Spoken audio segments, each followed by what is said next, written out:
அனைவருக்கும் வணக்கம். ஒரு சந்தோஷமான நாள், சந்தோஷமான வீடியோ. ஏன்னா நம்ம சேனல் ஆரம்பித்து இன்றைக்கி 3வது மாதம். இந்த வீடியோ நம்மளுடைய 50வது வீடியோ. அதே மாதிரி சகாப்தங்களின் சரித்திரத்தோட 10வது வீடியோ. இப்படி பல இன்ட்ரெஸ்டிங்கான விஷயத்த இந்த நாள் இந்த வீடியோ கிடைக்கிறது. அதனால் இந்த வீடியோ நம்ம தமிழ் வள்ளுவம் ஸ்பெஷல்னே சொல்லலாம். இந்த வீடியோவில் நம்ம என்ன பார்க்க போகிறோன்னா, திருவள்ளுவருடைய வரலாறு பற்றி தான் பார்க்க போகிறோம். நம்ம சேனல் தமிழில் எஜுகேஷன், மோட்டிவேஷன் பண்ணுறதுக்கு தான்.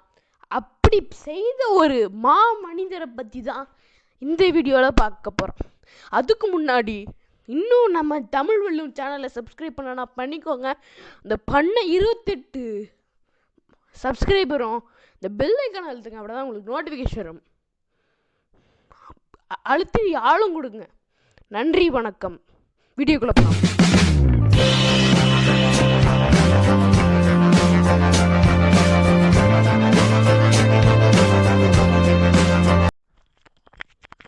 இதுவரைக்கும் சப்போர்ட் கொடுத்த அனைவருக்கும் நன்றி. அந்த 28 பேருக்கும் மிக மிக நன்றி.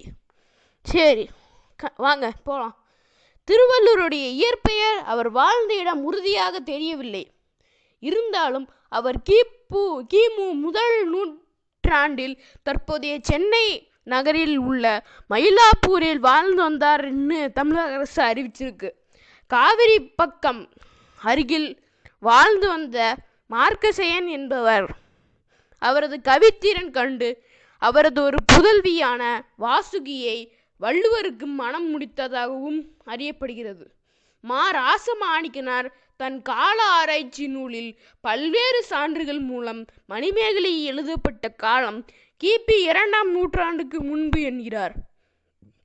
சில ஆராய்ச்சியாளர்களின் கருத்துக்களை தக்க சான்றுகளுடன் மறுத்தும் கூறியுள்ளார்.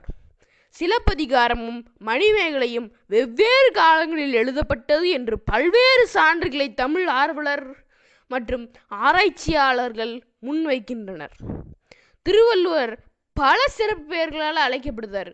அது என்ன பெயர்னா, தேவர், நாயனார், தெய்வ புலவர், சென்னா போதார், பெருநாவலர், பொய்யில் புலவர், பொய்யா மொழி புலவர், மாதவ பங்கி, முதற்பாவலர்.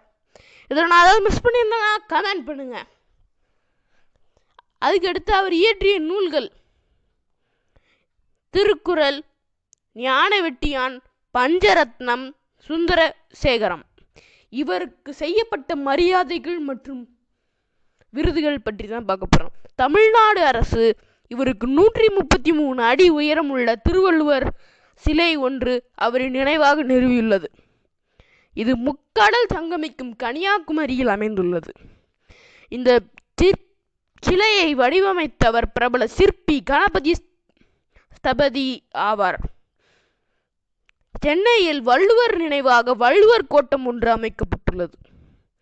வள்ளுவர் இயற்றியிருக்கிற நம்ம திருக்குறளில் இருக்கிற 1330 குறள்களும் இங்குள்ள குறள் மண்டபத்தில் பொறிக்கப்பட்டுள்ளது. அது மட்டுமின்றி கோயில் தேர் போன்ற தோற்றமுடைய நினைவிடமும் உள்ளது. 1960 இந்திய அரசு திருவள்ளுவரின் நினைவாக ஒரு அஞ்சல் தலை வெளியிட்டது. கண்டென்ட் வீடியோ இவ்வளோதான். ஸோ சகாப்தங்களின் சரித்திரத்தில் ஒவ்வொரு வீடியோ ஒவ்வொரு மனிதருடைய வரலாறு முடியும் போது ஒன்று கற்றுக்கணும்.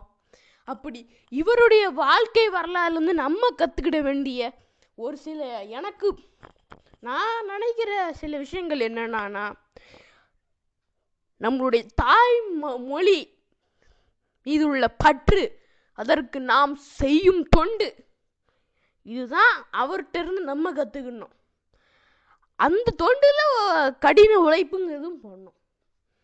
அதனால் தாய்மொழியான நம் தமிழ் மொழியை வளர்ப்போம்.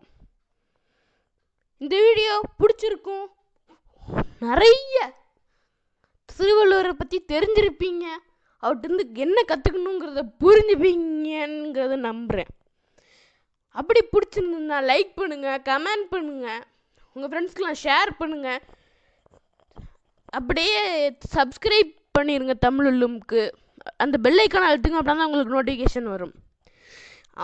இந்த 92 நாள் நீ கொடுத்த ஆதரவுக்கு நன்றி. 50 வீடியோ 92 நாளில் போட்டிருக்கேன்.